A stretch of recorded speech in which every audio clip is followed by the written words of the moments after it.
সিদ্ধান্ত গ্রহণ করেছে।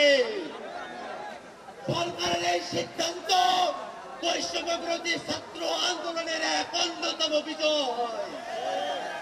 আমরা সরকারের কাছে দাবি জানাতে চাই, অবিলম্বে জানুয়ারি মাসের 15 তারিখের মধ্যে জুলাইয়ের প্রোক্লামেশন ঘোষণা করতে হবে।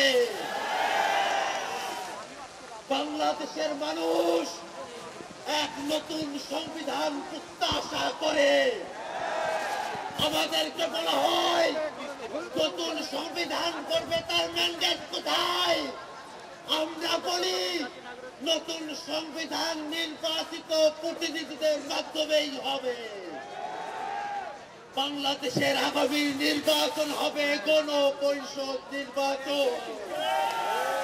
এই গণপরিষদ নির্বাচনে যারা জয়ী হবে তারা একই সাথে সংবিধান বিষয়ে সিদ্ধান্ত নেবে, নতুন সংবিধান প্রণয়ন করবে এবং আইনসভার সদস্য হিসাবে ভূমিকা পালন করবে।